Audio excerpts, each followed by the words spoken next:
Star Wars Outlaws is the new Star Wars game off the block. It launches on August 30th, and Ubisoft ANZ invited me to their offices to get an early look and show you some gameplay of two of the open worlds.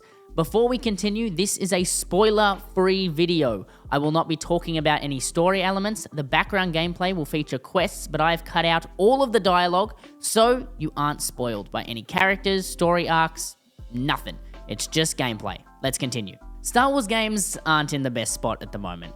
Fans are still begging EA to announce Battlefront 3, but at this point it feels like a fantasy. On top of this, the latest Battlefront remaster by Aspyr failed so spectacularly, it was almost unbelievable. But that begs the question, will Star Wars Outlaws, a fresh take on Star Wars games, where you're not playing as a lightsaber force-wielding Jedi, but instead you're the outlaw, just fending for herself? The Jedi Survivor games by Respawn Entertainment have both been very well received by fans. However, they didn't save the Star Wars game landscape, as they were much too story focused and without the same open world experience that Outlaws will provide. Today we're going to take a deep dive into the state of Star Wars games, the reputation of EA and Ubisoft, and of course, if Star Wars Outlaws is good enough to save a struggling franchise.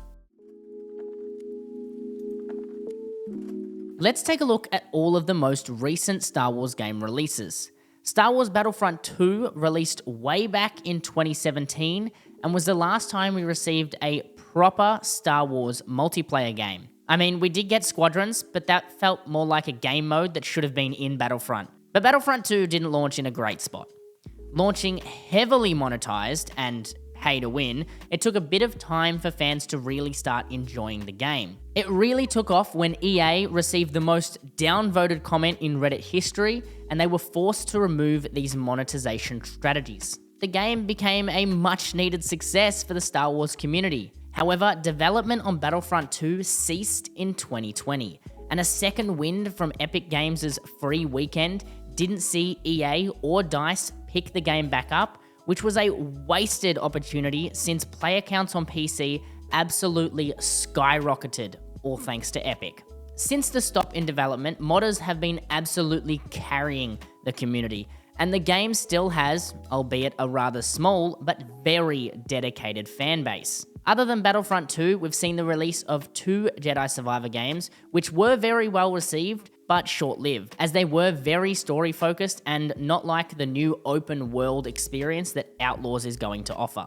Jedi Fallen Order, which launched in 2019, was the first single-player Star Wars experience we'd seen in over a decade. It was also the first time we were introduced to an entirely new take on the Star Wars story.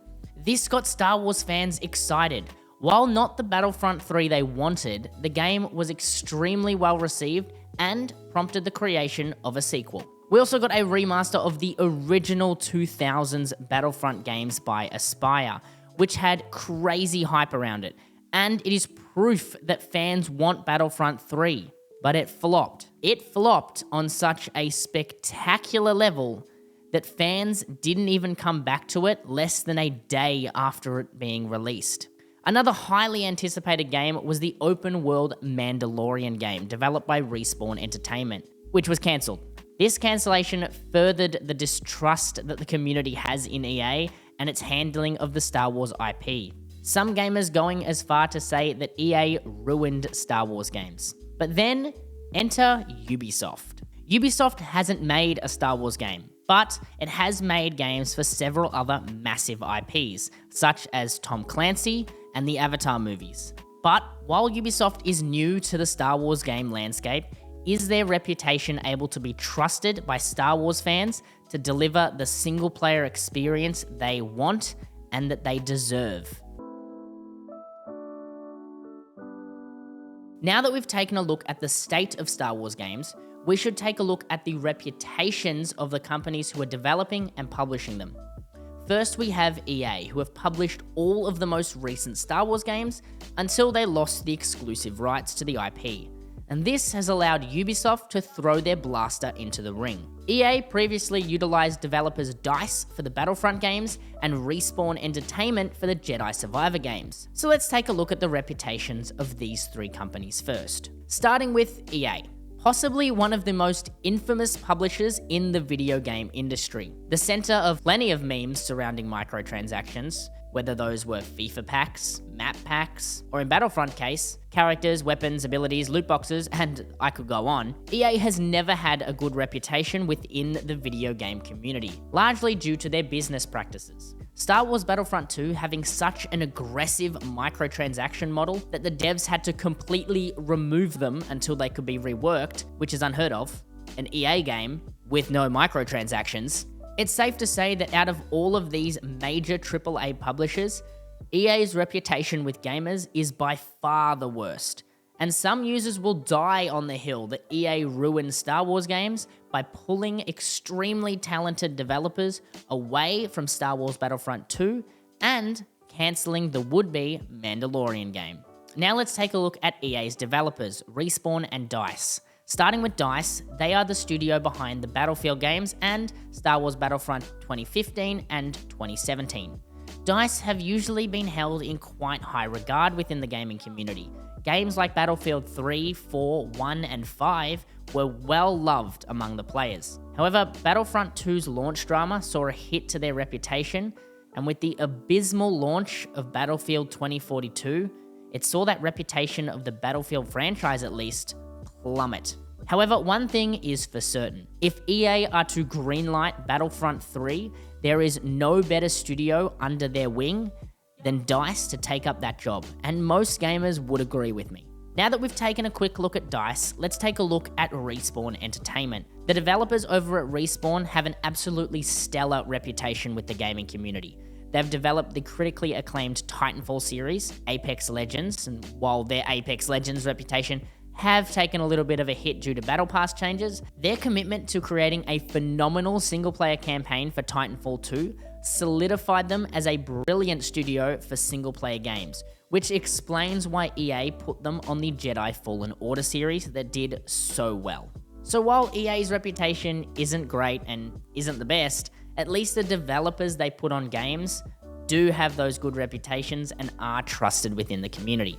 Now let's move on to Ubisoft's reputation. We're going to focus on Ubisoft both as a publisher and developer, and we're also going to take a look at their developer, Massive Entertainment. Starting with Ubisoft, they have a fairly hit or miss reputation, depending on who you ask.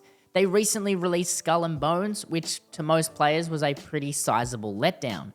And they've been increasing the prices on the special edition games just to add 3 days early access and season passes to everything, which has been a point of contention within the community. Outlaws and the new Assassin's Creed Shadow for the special edition is $129 US, which is an expensive game. This is all from the publishing side. From the development side, Ubisoft has studios all over the globe and have worked on very different projects. At this time, Ubisoft San Francisco is focusing on X-Defiant, which has gone over very well with the gaming community, especially with the recent decline of Call of Duty and Battlefield. X-Defiant offers those players a traditional COD gameplay with a twist. This, along with Rainbow Six Siege, has solidified Ubisoft's developer reputation very nicely. They are trusted and well regarded within the gaming community, both for multiplayer games and for their single-player open worlds, thanks to the development of Assassin's Creed. Players will have no problem trusting Ubisoft to do Star Wars justice when it comes to Outlaws. Ubisoft also have developer Massive Entertainment under their belt. Massive is, ironically, one of Ubisoft's biggest subsidiaries.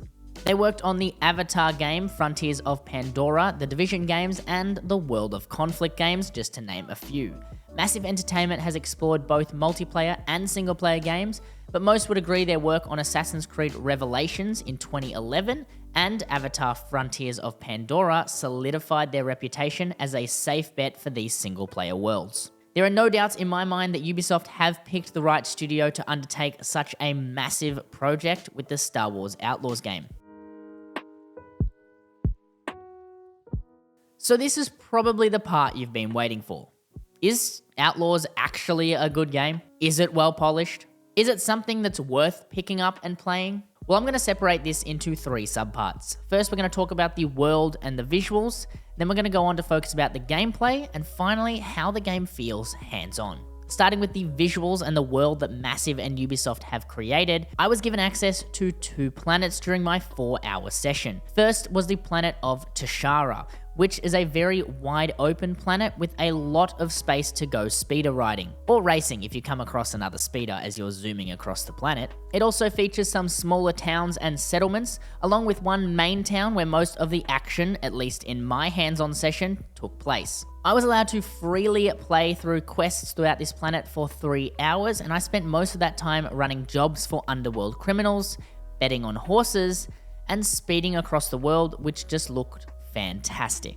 The other planet I was able to visit was Kijimi, which fans will recognize from the Disney trilogy of Star Wars films. When I first hyperspaced into the planet, it was insane. Even though I was only flying towards this planet for maybe 2 minutes, Massive put a lot of care into the space visual aspect to make sure it didn't feel empty when arriving on planets. I'm sure when the full game launches, you'll spend a little more time in space, as I did notice while playing my ship had blasters. Kijimi I only spent 1 hour on for a single main story quest that saw me sneaking around to find something for someone.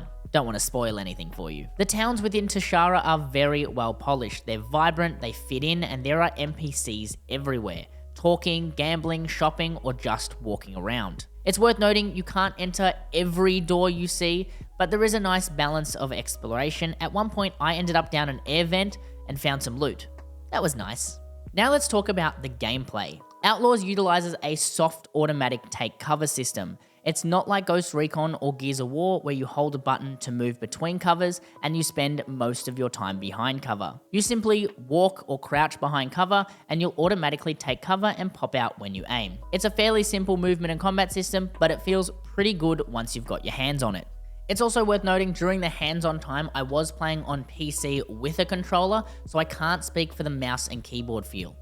You've also got access to this Adrenaline mode, which is very similar to Red Dead Redemption's Deadeye feature. This can be used on a speeder as well, and from my play session was the only way to shoot enemies while on a speeder. I'm unsure if you'll get other speeders with weaponry later on in the game. Outside of combat, the traversal system is very reminiscent of Assassin's Creed. Jumping on ledges and hanging off walls, it feels very familiar. You'll have no worries getting used to it. You're also able to utilize your grappling hook to swing, rappel, and climb. Just look for hanging tree branches or rappel points on a balcony. Along with these movement systems, following you is Nyx, your little axolotl dog thing. Anyway, he's not just a cosmetic pet that follows you around. Even though he is really cute, he's actually very useful. He can climb through vents, open doors from the other side, attack enemies so you can run in and melee takedown them, grab and bring you items, even if they're being held by an enemy, explode barrels, turn off alarms, or even distract enemies. The developers made sure to make him incredibly useful, and I'm sure there's going to be even more uses for him when the game fully launches. Before we move on from the gameplay, there's something I have to commend Massive on, and that's the lockpicking system. Usually, systems like these are fairly straightforward and often overlooked, but Massive have done something very different. They've done a rhythm-based pick system where you have to tap the button in time with the lock's rhythm. This took me a while, but once you get the hang of it, it's quite fun because every lock has incredibly different rhythms. All of these things come together very nicely and feel absolutely fantastic to play. From the amount I got to play, I can absolutely see myself having a blast for the full launch. So I've talked about Outlaws and how it is genuinely a great game that feels good to play. But do I think it's enough to save the Star Wars franchise on the gaming front? Unfortunately not. Until there is a multiplayer game that a publisher and developer commits to updates and supports for multiple years, only then could we see a revival of the Star Wars game landscape. But that isn't to say that Outlaws isn't an important release. I'd argue that this is one of the most important releases of a Star Wars game since Battlefront 1. And that's simply because it's a new publisher and a new studio. We've finally broken free of the EA shackles, and if Outlaws is well received by Star Wars fans, I'm sure we will see other studios take on the monumental task of creating a Star Wars game. And if other publishers and studios get in the mix, we might be able to revive a franchise that's teetering on the edge of a cliff.